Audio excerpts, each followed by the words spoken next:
When Christian Dior opened his first boutique at the age of 41, few knew the storm he had weathered to get there. He had once lived in opulence, and later, on a friend's floor, coughing up blood from tuberculosis. What kind of man bounces from privilege to poverty and still dares to dream of luxury? Dior didn't just create dresses, he rebuilt fantasy. Christian Dior was born on January 21, 1905, in the seaside town of Granville in northern France.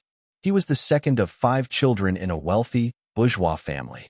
His father, Alexander Dior, owned a prosperous fertilizer business, and the family lived in comfort and refinement, eventually relocating to the cultural heart of Paris.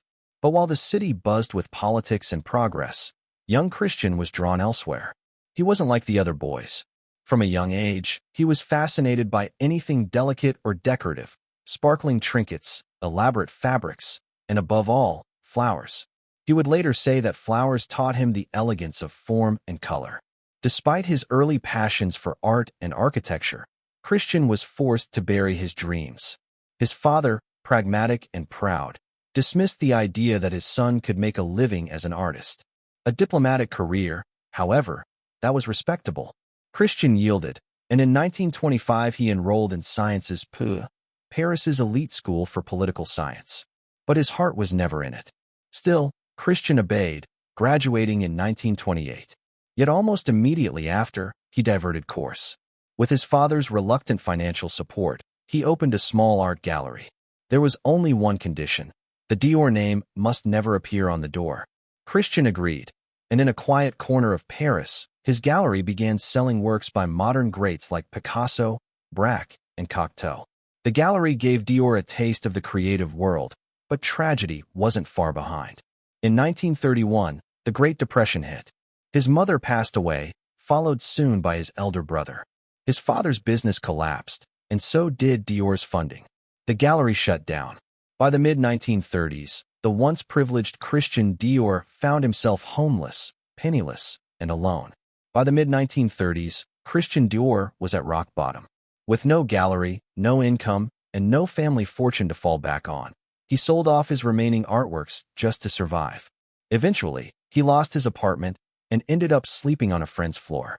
Malnourished and sick, he contracted tuberculosis and spent nearly a year recovering. It was a low point that could have broken anyone, but not Dior. After regaining his strength, Dior began sketching fashion illustrations to earn money. He sold them to newspapers for 10 cents apiece, small earnings, but they helped him rebuild. His drawings soon caught the eye of fashion insiders, and before long, he was designing hats and eventually garments. His precision, elegance, and ability to envision beauty through adversity didn't go unnoticed. In 1937, Dior landed his first major opportunity. He became a design assistant for Robert Pichouet, a Swiss-born couturier in Paris. Pichouet was known for his minimalist approach to fashion and his refusal to overdecorate. Dior later credited him with teaching the importance of simplicity, that true elegance lies in restraint. It was here that Dior began learning the language of haute couture: fabric, silhouette, movement, and, most importantly, storytelling through design. Though still behind the scenes, he was laying the foundation for something much larger. But once again, fate intervened. In 1939, World War II broke out. Dior was conscripted into the French army. While some accounts say he served as an officer, others suggest he did agricultural labor. Either way, his stint was brief. Dior returned to Paris within a year, eager to pick up where he left off. He soon found work with Lucien Lelong, one of the most prominent fashion houses in occupied France. Lelong dressed everyone, from Nazi officers' wives to French collaborators. In this controversial environment, Dior honed his skills alongside another future legend, Pierre Balmain. Working in secrecy during a time of scarcity, Dior began to develop his own ideas about what fashion could be once the war was over. Quietly, beneath the surface of a fractured Europe, Christian Dior was preparing for a revolution. When the war finally ended in 1945, Paris was desperate to rebuild, not just its infrastructure, but its spirit. Fashion, once rationed and regulated, was aching for revival. And in this moment of rebirth, Christian Dior found his unlikely patron, Marcel Boussac, one of France's richest industrialists and owner of several textile mills, was searching for a way to keep his factories humming. He wanted to invest in a fashion house, one that would showcase his fabrics and reawaken France's couture industry. He initially offered Dior a position reviving the old fashion house Philippe T. Gaston. But Dior said no. He had no interest in salvaging a name with baggage. What he wanted was something bold, something fresh. A house of his own. His name on the door at this time, with no conditions. Surprisingly, Boussac agreed. He gave Dior the funds and freedom to launch a brand new couture house, built from the ground up. Dior was 41. For most, that might seem late to start a fashion empire. But for Dior, it was the perfect moment, an intersection of experience, hunger, and clarity. In December 1946, the House of Dior opened its doors at 30 Avenue Montaigne in Paris. Just a month later, Dior's father passed away, never seeing the launch, but perhaps at last, with no more reason to object to his son using the family name. In the early weeks of 1947, Dior locked himself in the atelier. He worked relentlessly, sketching and sewing, directing and refining. He wasn't just crafting clothes, he was crafting an idea, a dream that had simmered through years of hardship. That dream would be unveiled in a matter of months. February 12, 1947. That was the day Christian Dior changed fashion forever.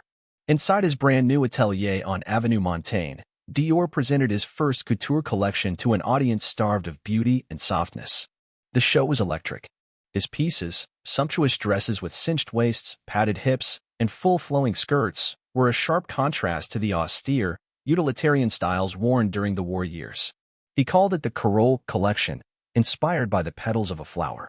But it was Harper's Bazaar editor Carmel Snow who truly captured its essence. "It's quite a revolution, dear Christian," she said. "Your dresses have such a new look." The term stuck.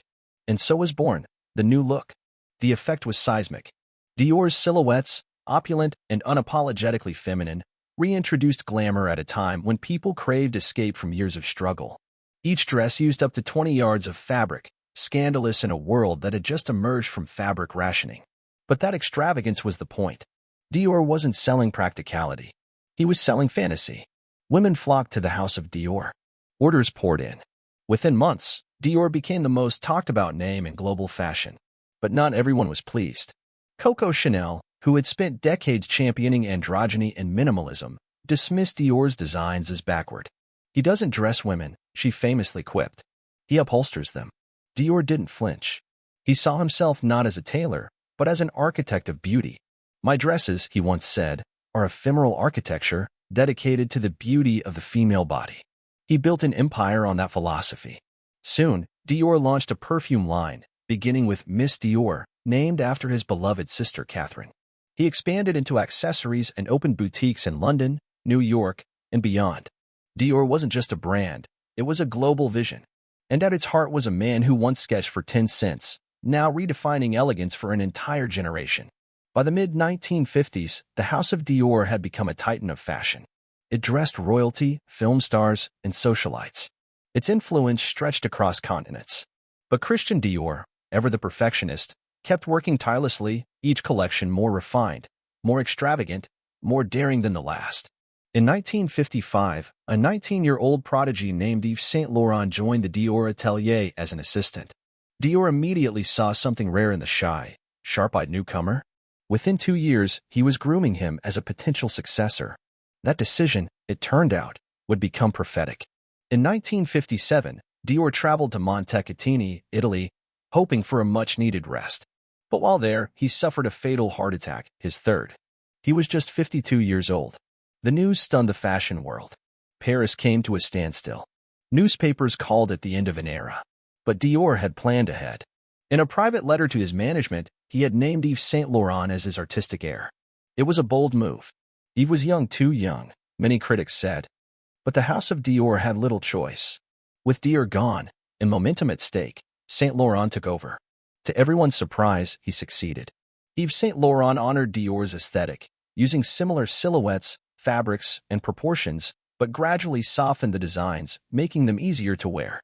His first solo collection was a critical and commercial triumph. Dior's legacy, it seemed, was in safe hands. Still, the industry was hesitant to accept this new torchbearer. When Yves was drafted into the French military in 1960, Dior's management didn't fight it.